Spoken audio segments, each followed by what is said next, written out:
In the shadowed harbors of Pearl Harbor, where the ghosts of December 7, 1941, still lingered like mist over the water, the USS Fletcher stood as a testament to American resilience. She was a destroyer, sleek and lethal, her gray hull cutting through the waves like a wolf on the prowl. Her crew called her the Sea Wolf, a name that evoked the primal ferocity of the ocean's predators. At her helm was Captain Elias Thorne, a man whose name carried the weight of ancient storms. Tall and broad-shouldered, with eyes the color of deep Atlantic blue, Elias had been forged in the fires of the Great War's aftermath.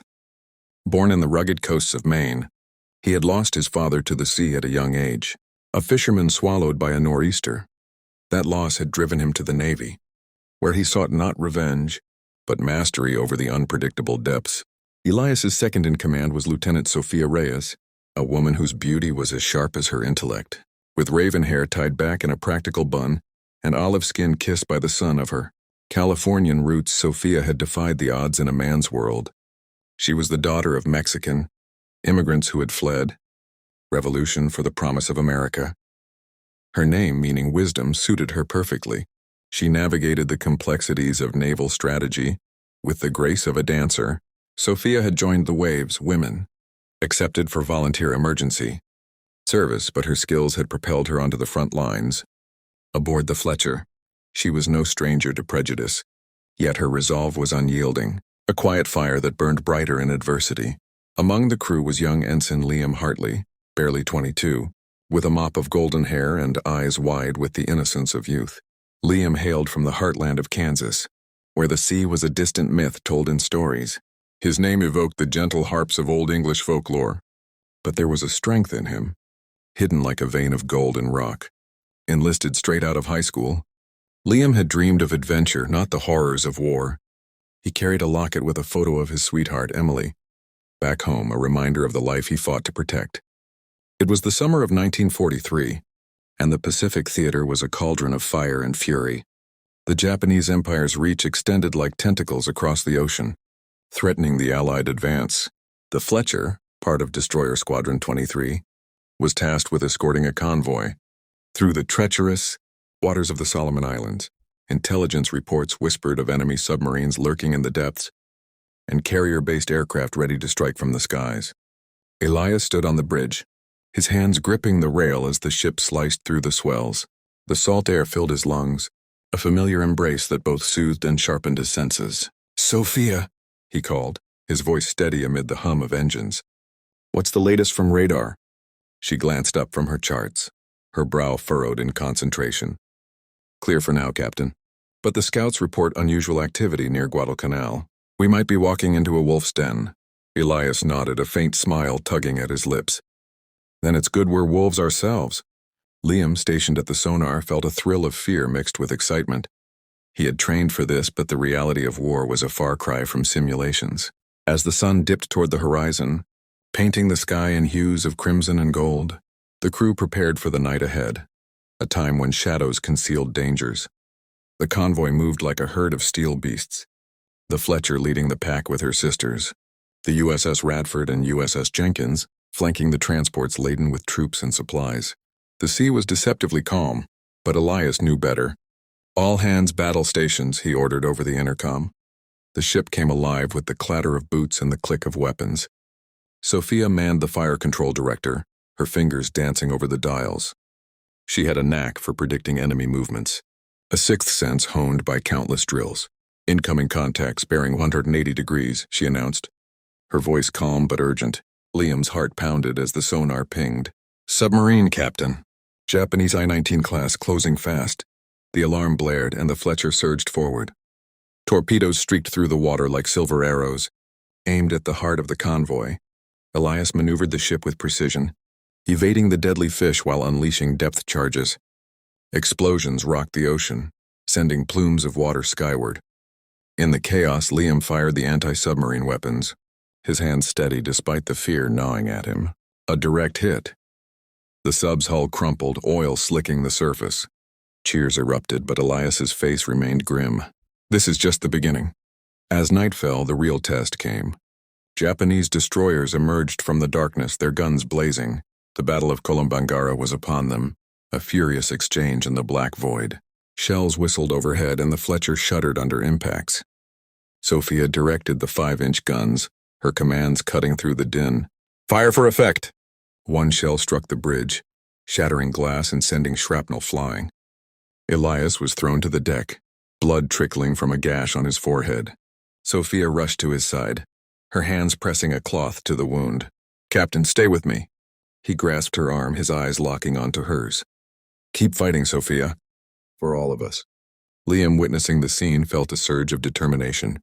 He took over a damaged turret, manually aiming and firing. His shots found their mark, crippling an enemy vessel. The night wore on, a symphony of destruction, until the Japanese retreated, leaving smoking wrecks in their wake. In the aftermath, as the crew tended to the wounded, Elias reflected on the cost. Lives lost, friends gone, but the convoy was safe and the path to victory inched closer. Days turned to weeks as the Fletcher patrolled the Pacific, a guardian against the tide of war. Elias, Sophia, and Liam grew closer, their shared trials weaving a tapestry of unbreakable bonds. Elias mentored Liam, teaching him the nuances of command. "The sea doesn't forgive mistakes, son, but it rewards courage." Liam nodded, his youthful exuberance tempered by experience. "I understand now, sir. It's not just about fighting. It's about protecting what's worth fighting for." Sophia, often the voice of reason, shared quiet moments with Elias on the deck under starlit skies. "Do you ever wonder what comes after this?" she asked one night, the waves lapping gently. Elias stared at the horizon. "Peace, I hope. A world where our children don't have to face this hell." Their conversations delved deeper, revealing vulnerabilities. Sophia spoke of her family's struggles, the discrimination she faced. "I fight not just for America, but for the dream it represents." Elias shared his own pains, the loss of his father, the loneliness of command. In her, he found a kindred spirit, a light in the darkness. Liam, meanwhile, wrote letters to Emily, pouring out his heart. But war changed him. He was no longer the boy from Kansas. He confided in Sophia, who became like an older sister. "I'm scared, Lieutenant. What if I don't make it back?" She placed a hand on his shoulder. "We all are, Liam. But fear makes us human. Use it to fuel your strength." A pivotal mission loomed, the invasion of Tarawa. The Fletcher was to provide shore bombardment, softening Japanese defenses for the Marines. As they approached the atoll, enemy fire rained down. Kamikaze planes dove from the clouds, suicidal harbingers of death. One plane targeted the Fletcher, its engine screaming. Liam, at the anti-aircraft gun, poured lead into the sky. The plane exploded mid-air, but debris peppered the deck. Sophia was hit, a shard embedding in her leg. She collapsed, pain etching her features. Elias knelt beside her, his voice breaking. "Hold on, Sophia, medic." Liam dragged her to safety, applying a tourniquet. "You're going to be okay," he whispered, though doubt clouded his eyes. The battle raged, the Fletcher's guns thundering in support of the landing forces. Elias commanded through the haze of worry, his resolve steeling the crew. They held the line, repelling wave after wave. In the sickbay, Sophia gripped Elias's hand. "Promise me, we'll see this through." "I promise," he replied, his heart aching with unspoken love. The war escalated, and the Fletcher joined the push toward the Philippines. Typhoon Cobra struck unexpectedly, a monster storm with winds howling like banshees. Waves towered over the ship, threatening to swallow her whole. Elias fought the helm, the ship pitching violently. "Secure the decks. Lash everything down." Sophia, her leg bandaged, insisted on helping despite the pain. "I can man the radar, Captain." Liam battled the elements, securing lines as water crashed over him. In the midst of the chaos, a massive wave struck, sweeping several men overboard. Liam dove after them, grabbing a lifeline. "Hold on." He pulled one back, then another, his muscles screaming. But the third slipped away, lost to the abyss. The loss hit hard, a reminder of war's indiscriminate cruelty. As the storm subsided, the crew emerged battered but alive. Elias addressed them. "We've faced the enemy and the sea itself. We're unbreakable, yet personal storms brewed." Elias confessed his feelings to Sophia in a quiet moment. "I can't imagine this without you." She smiled through tears. "Nor I without you."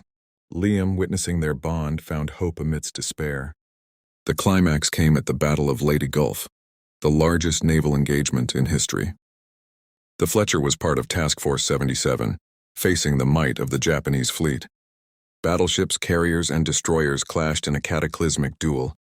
Elias positioned the ship for a torpedo run against the mighty Yamato. "This is it, wolves. Make them howl." Sophia calculated the trajectories, her voice steady. "Torpedoes away." Liam monitored the sonar, alerting to incoming threats. Enemy shells bracketed the Fletcher, one hitting the engine room. Fires raged and the ship listed. In the inferno, Liam led the damage control team, extinguishing flames and patching hulls. Sophia, despite her injury, coordinated evacuations. Elias steered through the smoke, the torpedoes striking true. The Yamato faltered, a giant wounded. But victory came at a price. A kamikaze struck the bridge, mortally wounding Elias. He slumped against the wheel, blood pooling.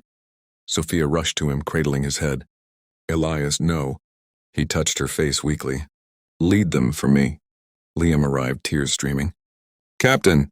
Elias's last words. "You're the sea wolves now. Protect the pack." With Elias gone, Sophia assumed command. "All hands, fight on." They repelled the attackers, securing the Gulf.